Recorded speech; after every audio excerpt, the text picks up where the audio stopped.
నమస్తే M news కి స్వాగతం. జోడెద్దులుగా ముఖ్యమంత్రి చంద్రబాబు, ఉప ముఖ్యమంత్రి పవన్ కళ్యాణ్, ప్రధానమంత్రి మోడీ సహకారంతో రాష్ట్రాన్ని అభివృద్ధి చేస్తుంటే వైసీపీ నాయకులకు నిద్ర పట్టడం లేదని, వారికి అభివృద్ధి ముఖ్యం కాదని, వారికి అరాచకం మాత్రమే కావాలని, అటువంటి వైసీపీ నాయకులకు సంవత్సరం క్రితమే ప్రజలు తగిన బుద్ధి చెప్పిన వారు తీరులో మార్పు రాలేదని మండపేట సూర్య కన్వెన్షన్ హాల్లో జరిగిన ఎన్డీఏ కూటమి విజయోత్సవ సభలో రాష్ట్ర అంచనాల కమిటీ చైర్మన్ ఎమ్మెల్యే వేగుల జోగేశ్వరరావు అన్నారు. మండపేట పట్టణంలో ఎన్డీఏ కూటమి ప్రభుత్వం ఏర్పడి ఏడాది పాలన పూర్తయిన సందర్భంగా టీడీపీ, జనసేన, బీజేపీ నాయకులు, కార్యకర్తలతో విజయోత్సవ సభ మండపేట సూర్య ఫంక్షన్ హాల్లో పండుగగా నిర్వహించారు. ముందుగా టీడీపీ కార్యాలయం వద్ద నుండి కూటమి నాయకులు బాణసంచా కాలుస్తూ కరాచీ సెంటర్ వరకు ర్యాలీగా వచ్చి టీడీపీ పార్టీ వ్యవస్థాపక అధ్యక్షులు ఎన్టీ రామారావు, రాజ్యాంగ నిర్మాత బాబాసాహెబ్ అంబేద్కర్ విగ్రహాలకు పూలమాలలు వేసి ఘనంగా నివాళులర్పించారు. అనంతరం సూర్య ఫంక్షన్ హాల్ కు చేరుకుని ఎన్డీఏ కూటమి ప్రభుత్వం ఏర్పడి ఏడాది కాలం పూర్తయిన సందర్భంగా విజయోత్సవ సభ నిర్వహించారు. ఈ సభలో ఎమ్మెల్యే వేగుల జోగేశ్వరరావుతో పాటు కూటమి నాయకులు మాట్లాడుతూ రాష్ట్ర ఖజానాలో నిధులు లేక ఆర్థిక సమస్యలు ఎన్ని ఉన్నా తమ కూటమి ఎన్నికల్లో ఇచ్చిన హామీలన్నీ నెరవేరుస్తున్నామన్నారు. రాష్ట్రంలో అభివృద్ధి, సంక్షేమం ప్రధాన ఎజెండాగా తమ కూటమి పాలన కొనసాగిస్తోందన్నారు. రాష్ట్రంలో జరుగుతున్న అభివృద్ధిని చూడలేక వైసీపీ నాయకులు దుష్ప్రచారాలను చేస్తూ రాష్ట్రంలో అరాచకం సృష్టించేందుకు ప్రయత్నం చేస్తున్నారని దుయ్యబట్టారు. వైసీపీ నాయకులు చేసే దుష్ప్రచారాలను ఎప్పటికప్పుడు కూటమి నాయకులు తిప్పికొట్టాలని పిలుపునిచ్చారు. అనంతరం కేక్ కట్ చేసి కూటమి ప్రభుత్వం వర్ధిల్లాలని నినాదాలు చేశారు. ఈ సభలో ఎమ్మెల్యే వేగులతో పాటు మాజీ ఎమ్మెల్సీ కూర్మాపురం అబ్బు, మాజీ మున్సిపల్ చైర్మన్ చుండ్రు శ్రీవర ప్రకాష్, బీజేపీ ఇన్ఛార్జ్ సాయిరాం, కూటమి నాయకులు, కార్యకర్తలు అధిక సంఖ్యలో పాల్గొన్నారు.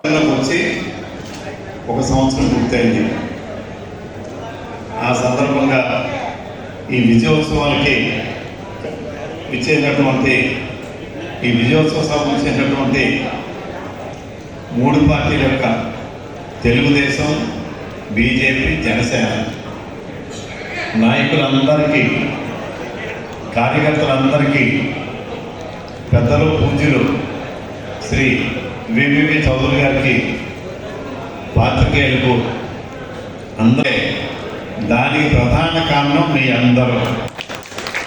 మరి అటువంటి విజయాన్ని కల్పించిన మీ అందరికీ కూడా చేతులెత్తి నమస్కరిస్తా ఉన్నాను.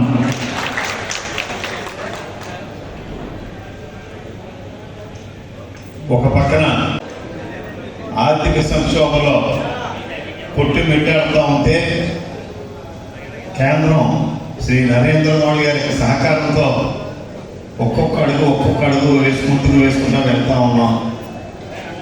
శ్రీ పవన్ కళ్యాణ్ గారు, శ్రీ నారా చంద్రబాబు నాయుడు గారు ఇద్దరు కూడా ఆ యొక్క రథానికి ఒక బండికి మరి రెండు ఎత్తులు ఏ రకంగా మనకి ఎదురు తీసుకెళ్తా ఉంటాయో ఆ రకంగా ముందుకి ఒడిదుడుకు తట్టుకుంటూ ముందుకు సాగుతూ ఉంటే చూడలేకపోతున్నారు వైఎస్ఆర్ పార్టీ వారు. జగన్మోహన్ రెడ్డి గారు ఎక్కడ కూడా దీన్ని చూసి భరించలేకపోతా ఉన్నాడు.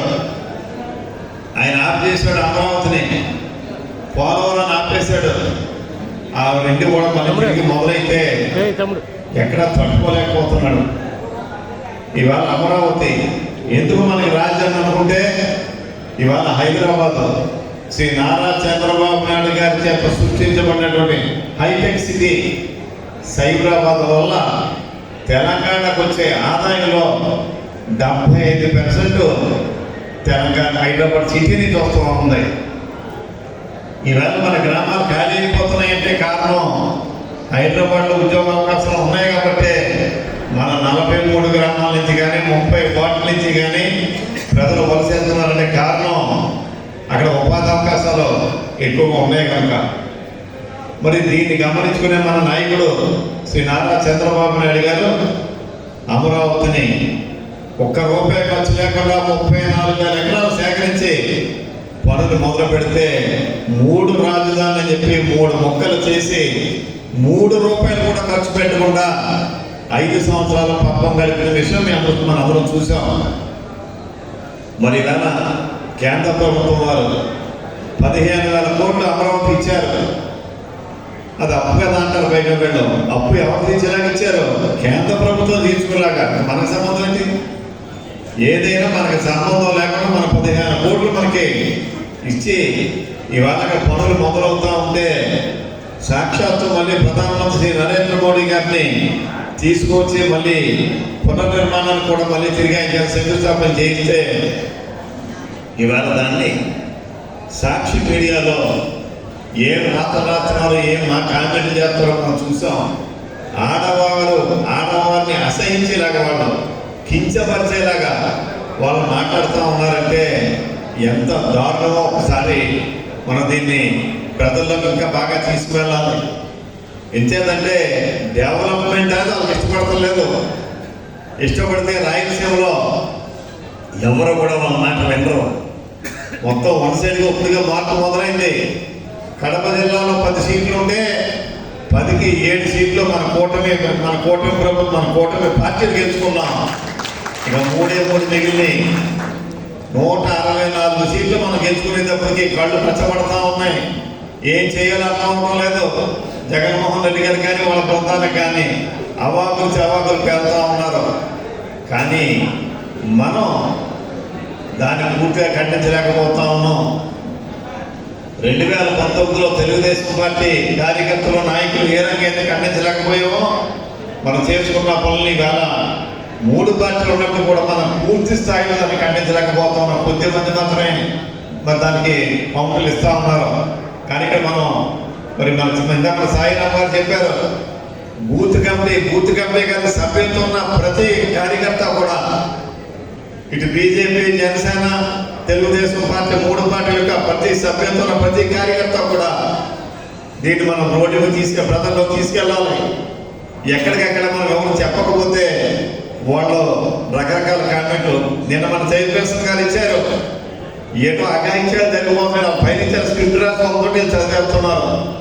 దానికి వివరణ అడిగాం. అమ్మ ఒకసారి లిస్ట్ ఇవ్వండి, ఇస్తే మనం కూర్చొని మాట్లాడుకుందాం. 5 సంవత్సరాలు ఏం జరిగింది, ఈ సంవత్సరం ఏం జరిగింది అని ఏం ఇస్తే ఖచ్చితంగా మాట్లాడుతాం వెళ్ళేవాళ్ళతోటి. దాన్ని వివరిద్దాం. అంతే తప్ప మనం మాట్లాడకూరుకుంటే దానికి కొన్నాళ్ళకి చెప్పేటప్పటికి మరి మన వెనక మన పుస్తకాల్లో చదువుకున్నాం. బ్రాహ్మణుడు మేకద ఏమైంది అలాగైపోతుంది మన పరిస్థితి. మళ్ళీ తిరిగి అని చెప్పి కూడా ఆశ తెలియజేస్తూ ప్రతి కార్యకర్త కూడా ప్రతి మాటకి మాట చెప్పవలసిన పరిస్థితి మనం ఈ 4 సంవత్సరాలు కూడా చేయాలని చెప్పి కూడా మీ అందరికీ మరొకసారి విజ్ఞప్తి చేస్తూ ఉన్నాను. చెప్తూ ఉన్నారు వాళ్ళు ఏ ఒక్క పథకం అమలు చేయలేదంటూ ఉన్నారు. వాళ్ళు ఏంటి నాకు అర్థం ఉందో, పెన్షన్ 3,000 రూపాయల పెన్షన్ని 4,000 రూపాయలకి తీసుకువెళ్ళాం. 3 నెలలు వెనక్కి నుంచి పెట్టాం. ముఖ్యమంత్రి అయిన వెంటనే మరుసటి నెల నుంచే 3 నెలలు వెనక్కి పెట్టి మొత్తం అందరికీ మనం ఇవ్వడం జరిగిన విషయం మీ అందరూ చూస్తూ ఉన్నాం. కానీ వాళ్ళు ఇస్తాన 1,000 రూపాయలు 2,000 నుంచి 3,000 చేయాలంటే 4.5 సంవత్సరాలు పట్టింది. అది జగన్మోహన్ రెడ్డి గారి యొక్క సమర్థత.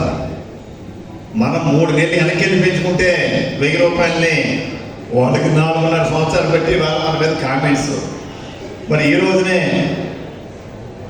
తల్లికి వందనం ప్రతి బిడ్డకి 15,000 రూపాయలు వాళ్ళ అకౌంట్కి వాళ్ళు వేశారు. ప్రతి బిడ్డకి 2019 ఎలక్షన్ ముందు జగన్మోహన్ రెడ్డి గారు ఏం చెప్పారు, ఎంతమంది బిడ్డలు ఉంటే అంతమంది బిడ్డలకి 15,000 వేస్తానన్నారు. ఎలక్షన్ అయిపోయింది, 1 సంవత్సరం మాట్లాడలేదు. తర్వాత ప్రతి బిడ్డ అన్నదల్లా ప్రతి తల్లిగా మార్చేశాడు. సగం మంది కోత పెట్టాడు. 15,000 వేశారు ఒక పర్యాయం. రెండో పర్యాయం 14,000 వేశాడు. మూడో పర్యాయం అందరికీ వేయలేదు, కొంతమంది తీసేశాడు. నీకు ఇల్లు పెద్దది ఉంది, నీకేదో మా 4 చక్రాల కారు ఉంది, రకరకాల కారణాలతో తీసేసి 13,000 రూపాయలే కొంతమందికే వేశాడు. 3 సంవత్సరాలు మాత్రమే ఇచ్చాడు. 3వ సంవత్సరం కొంతమంది కట్టింపు పెట్టాడు. ఇది చాలా మందికి తెలీదు. విచిత్రమైన విషయం ఏంటంటే మా శాసనసభ్యుల్లో కూడా చాలా మందికి తెలియదు. మొన్న ఎస్టిమేట్ కమిటీలో ఆ అధికారులు అడిగాం మేము, నేనే అడిగాను, అంటే మనకి అమ్మఒడి ఎన్ని సంవత్సరాలు ఇచ్చారు గత 5 సంవత్సరాలు అని చెప్పి ఆ డిపార్ట్మెంట్ అడిగితే 3 సంవత్సరాలు అన్నారు. అదేంటి 5 ఇవ్వలేదు అంటారు, పక్కన మన మెంబరే. అంటే మనం చెప్పగా అంటే వాళ్ళు ఇంకా మనకి అధికారంలోకి రాగానే మొదలుపెట్టారు, ఎప్పుడు మొదలెడతారని. అంటే ప్రజల్లో ఒక వ్యతిరేకత తీసుకురావడానికి మరి మీరు ఎన్ని సంవత్సరాలు ఇచ్చారని చెప్పి మనం ఎంతమంది అడుగుతున్నామని చెప్పి అడుగుతాము మన ఈ సందర్భంగా. వాళ్ళు ఇచ్చింది 3 సంవత్సరాలు. దీన్ని ప్రతి ఇంటింటికి చెప్పాలి. ఇవాళ మరి ప్రతి ఇంటికి వెళ్ళి మన కార్యకర్త మన అమ్మ మీ అకౌంట్లో డబ్బు పడిందా లేదా అని చెప్పి సాయంత్రం మొదలుపెట్టి వెళ్ళి చూసుకోవడం బ్యాంక్ వెళ్ళి అని చెప్పి ఇంతకుముందు మీకు ఎన్నిసార్లు పడిందని చెప్పి అడగవలసిన బాధ్యత మన ప్రతి కార్యకర్త మీద ఉందని చెప్పి ఈ సందర్భంగా మీ అందరికీ మనం చేస్తా ఉన్నాం. 745 కోట్లు, 8,745 కోట్లు ఇవాళ ఆ తల్లుల అకౌంట్లో ఇవాళ జమ అవుతా ఉన్నాయి. 1వ తరగతి నుంచి ఇంటర్మీడియట్ పూర్తయ్యే వరకు కూడా ఈ ప్రతి సంవత్సరానికి 15,000 ఇస్తున్నారని చెప్పి కూడా ఈ సందర్భంగా మీ అందరికీ నేను తెలియజేస్తూ ఉన్నాను. అదేవిధంగా బిఎస్సి 16,347 పోస్టులు, దీపం పథకం 3 సిలిండర్లు. గత ప్రభుత్వం తెచ్చింది ల్యాండ్ టైటిలింగ్ యాక్ట్, అడిగిపోయారు, భయపడిపోయారు. అంటే మన ఆస్తి మనకి ఎంత ఉండదో ఆస్తి దస్తావేజులు నా దగ్గర ఉంటాయట. ఆ ల్యాండ్ టైటిలింగ్ యాక్ట్ కూడా రాగానే రద్దు చేసే విషయాన్ని ఒకసారి మీ అందరికీ జ్ఞాపకం చేస్తూ ఉన్నాను. అన్నా క్యాంటీన్ ఇది చాలా దారుణం. పేదవాడికి 5 రూపాయలకు భోజనం పెడతా ఉంటే దాన్ని చూసి భరించలేక అన్నా క్యాంటీన్ రద్దు చేశారు. అసెంబ్లీలో ఇది ఒకవేళ 2019 జూలై నెలలోనే ప్రశ్న వచ్చింది. వెలగపూడి రామకృష్ణ బాబు బాత్రూంలో చూడడానికి లేకపోతే ఏదో కడడానికి చెప్పి తగ్గించడం లేదని కూడా ఈ సందర్భంగా తెలియజేస్తా ఉన్నాం. చెత్త మీద పన్ను వేశాడు. ఎప్పుడూ లేదు. వెనక్కి చదువుకునేటప్పుడు మేము హిస్టరీ చదువుకునేటప్పుడు ఒక పుస్తకాలు చదివాం.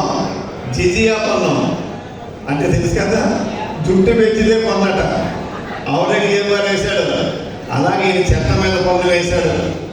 మన పార్టీ అధికారం రాగానే చెత్త పన్ను తీసివేశాం. మరి ఇలా అనేక కార్యక్రమాలు చేసుకుంటూ రైతులకు సంబంధించి అన్నదాతకి మరి మనం ఈ నెల 27వ తారీఖు నేస్తారని చెప్పి వాళ్ళ సీఎం వాళ్ళు దాన్ని కూడా అనౌన్స్ చేశారు. మొదటి విడతగా మనం 20,000లో మొదటి విడత అమౌంట్ ఈ నెల 27వ తేదీ నేస్తున్నామని చెప్పి కూడా ఈ రోజే మన గౌరవ శ్రీ చంద్రబాబు నాయుడు అనౌన్స్ చేశారు. ఉచిత బస్సు ప్రయాణం మహిళా సోదరులకి ఆగస్టు 15 అని చెప్పి అనౌన్స్ చేశారు. దీపం 3 సిలిండర్లు, ఏ సిలిండర్గా సిలిండర్ ఇస్తే వాళ్ళకి అకౌంట్ కనపడతలేదు అమౌంట్ అని చెప్పని ఒకేసారి వేసేలా కూడా రేపు మరి మార్చి నుంచి ఒకేసారి అయిపోతా ఉన్నారు. ఇప్పుడైతే అంతవరకు 3 నెలలకి మనకి ప్రతి 4 నెలలకి ఒక సిలిండర్ ఇస్తూ అక్కడి నుంచి ఒకేసారి 3 సిలిండర్ల అమౌంట్ కూడా మీరు తీసుకున్నా తీసుకోకపోయినా మీకు అమౌంట్ వేసేలాగా దాంట్లో మార్పు చేయబోతా ఉన్నారు. మరి ఈ రకంగా ఒక్కొక్క పథకం చేసుకుంటా వెళ్తా మెగా డిఎస్సి ఉద్యోగాలు గత 5 సంవత్సరాలు ఎక్కడ ఉద్యోగాలు లేవు. ఇవాళ మెగా డిఎస్సిని అనౌన్స్ చేశారు. ఈ నెలలో వాళ్ళందరికీ కూడా ఉద్యోగాలు ఇవ్వబోతా ఉన్నారు. మరొక పక్కన అమరావతి 15,000 కోట్లు కేంద్రం నుంచి మరి మనం తీసుకొస్తే పోలవరం అటకెక్కించాడు. ఆ పనులు కూడా డబ్బులు రిలీజ్ అయినాయి. మనం 2014 నుంచి అడుగుతున్నటువంటి railway zone, Visakha railway zone మనం సాధించుకున్నాం. ఈ రకంగా అనేక కార్యక్రమాలు అనేక విధాలు ఇటు మనకి కేంద్ర ప్రభుత్వం శ్రీ నరేంద్ర మోడీ గారి ఆధ్వర్యంలో మనం ఒక్కొక్కటి తెచ్చుకుంటున్నామని చెప్పి ఈ సందర్భంగా మీ అందరికీ మనం చేస్తూ ఉన్నాం. చేసిన వైకాపా యొక్క అరాజక అవినీతి పాలన ద్వారా రాష్ట్రం ఎంత విధ్వంసానికి గురైందో మనకి అందరికీ తెలిసింది. అదే రకంగా వ్యవస్థలన్నీ కూడా అస్తవ్యస్తమై నిర్వీర్యం చేసిన సంగతి కూడా మనకు అందరికీ తెలిసింది. విధ్వంసమైన రాష్ట్రాన్ని వికాస వైపు పరుగులు తీస్తూ అదే రకంగా వ్యవస్థలన్నీ నిర్వీర్యం అయిపోయిన తర్వాత శిథిలాలుగా మిగిలిపోయిన అనేక నిర్మాణాలని మళ్ళీ శిథిలాలుగా నిర్మించుకుంటూ ఈ రోజున మనం వికాసం వైపు ప్రయాణం చేస్తున్నాం, ప్రగతి వైపు ప్రయాణం చేస్తున్నాం. రైతు 6 కాలం కష్టపడి పండించిన ధాన్యాన్ని గవర్నమెంట్ తీసుకొని 1,637 కోట్ల రూపాయలు భాగాలు పెట్టేసి వెళ్ళిపోయిన గవర్నమెంట్ మనం అధికారంలోకి వచ్చిన వెంటనే ముందుగా రైతులు దృష్టిలో పెట్టుకుని మన గవర్నమెంట్ 1637 కోట్ల రూపాయలు సకాలంలో రైతులకు చెల్లించి, అలాగే మన నియోజకవర్గంలో రోడ్లు చూస్తే ఎంత అస్తవ్యస్తంగా ఉండేయో మీ అందరికీ తెలుసు. అలాగే ఆ బూతులన్నీ పూడ్చే కార్యక్రమం మొదలుపెట్టాం. అలాగే పెన్షన్ పెంచి ఇంటికి పట్టుకెళ్ళి ఇచ్చాం. అలాగే డిఎస్సి నోటిఫికేషన్ ఇచ్చాం. అలాగే చెప్పుకుంటూ పోతే అలాగే ఉపాధి హామీ కూలీలకి 100 రోజులు ఉండేది 150 దినాలుగా ఉపాధి హామీ పథకాన్ని 50 రోజులు పెంచాం. అలాగే ప్రజలకు ఏది అవసరమైతే అది చాలా క్షుణ్ణంగా అవసరమైన ప్రతి ఒక్కటి కూడా గౌతమ ప్రభుత్వం చాలా చక్కగా అవసరం తీరుతుంది. ఈరోజు ప్రారంభం జరుగుతుంది. ఉచిత బస్సు కూడా రేపు ఆగస్టు 15 లోపు జరగడం జరుగుతుంది. ఉచిత గ్యాసులు ఇవ్వడం జరుగుతుంది. ఇంతకుముందు రోడ్ల మీద వెళ్ళాలంటే చాలా దారుణం కాబట్టి ఇప్పుడు కూటమి ప్రభుత్వంలో అనేక చోట్ల ప్రతి చోట కూడా గ్రామ సడక యోజన నుంచి NS5 వరకు ప్రతి రోడ్డు కూడా పూర్తి చేయడం జరుగుతుంది. ఎమ్మెల్యే గారి ఆధ్వర్యంలో ఇప్పుడు కేశవరానికి జట్నాడికి ఇక్కడ ఫ్లైఓవర్లు కూడా రావడం జరుగుతుందంటే కేంద్ర ప్రభుత్వం కూటమిలో బీజేపీ జనసేన ఆధ్వర్యంలో జరుగుతుందని తెలియజేసుకుంటున్నాం. ఎందుకంటే చంద్రబాబు నాయుడు గారు గత 50 సంవత్సరాల సుదీర్ఘ ఆయన రాజకీయ అనుభవంతో రాష్ట్రాన్ని చాలా బాగా పరిపాలిస్తున్నారు. గత ప్రభుత్వంలో ఎప్పుడు కూడా ఒక్క ప్రాజెక్టు కానీ మన రాష్ట్రానికి రాలేదు. నిరుద్యోగులు అలా ఉన్నారు. ప్రతి సంవత్సరం కూడా డిఎస్సి తీయడం జరుగుతుంది. అనేక కార్యక్రమాలు చేస్తున్న ఘనత మన కూటమి ప్రభుత్వానికి ఉందని తెలియజేసుకుంటూ మరిన్ని తాజా వార్తా విశేషాల కోసం M News ని సబ్స్క్రైబ్ చేయండి. మీ మిత్రులకు షేర్ చేయండి.